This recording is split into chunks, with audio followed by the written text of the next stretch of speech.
Hi everyone, I'm Leah Wiersma and I'm the Learning Specialist for grades 7 through 12 at Front Range Christian School. I've been asked to share a little bit about the topic of social media and specifically cell phone use and what they're doing to the educational process. In my work with students, I often use analogies or metaphors to explain things. So to help you understand what's going on in the teenage brain when they use their cell phones, I want to offer this image, Skittles. Skittles are beautiful. Just take a look at those bright, shiny colors, the shiny candy shell on the outside. Skittles are tasty. They offer the perfect balance of sweet and sour. They have a wonderful texture. They're chewy with just a little bit of crunch. They look and they even sound wonderful in the bowl, don't they? This is clearly a candy that's been designed to ring your bell, to cause the reward center in your brain to light up with delight. It causes your brain to release a chemical called dopamine, which feels good and supports ongoing focus on whatever has caused the release. With Skittles, you see them, you touch them, you taste them. Wow, it's an experience, one that you're going to want to repeat almost immediately. In fact, you might find that you want to eat these things by the handful, and you might even find them irresistible. You can't stop eating till the whole bowl is empty. This is a great analogy for what happens in the brain every time the cell phone buzzes with a message, an email, a tweet, or a Snapchat, or whatever the popular platform of the moment happens to be. I grew up on a dairy farm where we lived at quite a distance from our friends and activities. My mom was pretty sociable, so when the phone on the kitchen wall would ring, she'd say, "Oh, excitement!" A phone call was an exciting event that broke up the tedium of the household chores.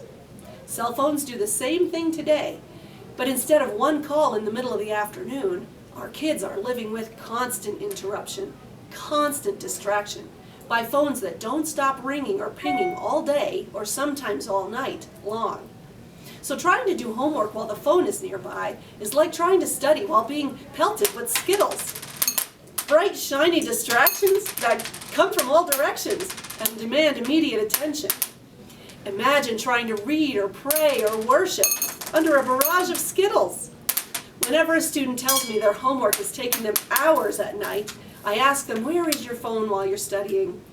The phone nearby can turn a 20-minute assignment into a 2-hour ordeal because the thinking process has been punched full of holes by Skittles. Now imagine that you've spent a lot of time preparing a beautiful Thanksgiving dinner for your family. It's delicious, it's nutritious, and it should be memorable. But just as you sit down to eat, somebody starts tossing Skittles all over the table.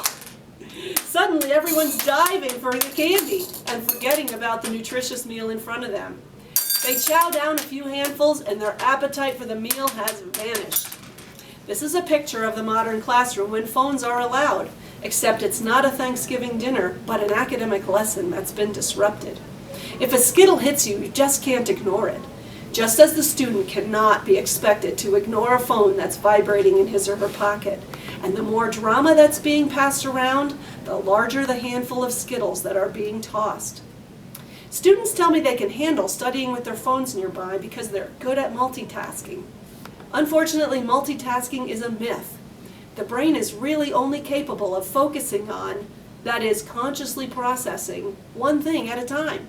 If you think you're multitasking, what you're really doing is forcing your brain to rapidly shift between several sets of stimuli, and that slows the brain's efficiency to a crawl.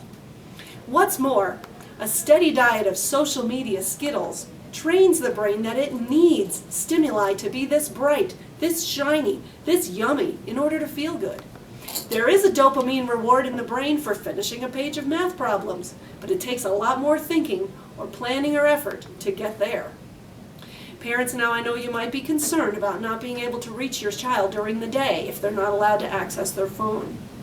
And I know there are parents who use text reminders to help their child navigate their day. They say things like, "Did you turn in this assignment?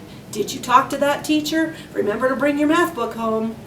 I know these kinds of reminders arise from the best of intentions. Of course, you want your child to be successful, but please consider the impact of these messages on your child.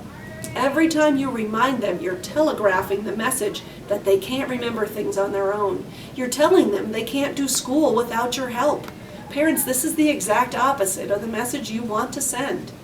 I know it's painful to see your child suffer from a mistake that could have been easily avoided with just a quick reminder from you, but maybe that pain will help the child avoid that mistake the next time. So please don't text your kid at school if you can avoid it at all. If there's a change of pickup plans or a family emergency, call the office. We'll make sure your child gets the message. So back to the Skittles. I think we'd all agree that Skittles are nice. Skittles are good, but there's a time and a place for them. Probably a very limited time and place. It's definitely not a food for all day, all night consumption. We're asking you to help us work with your student to keep Skittles in their place so they can engage with learning, develop their friendships and better social skills, and build a different kind of community here at Front Range. Thank you for your attention.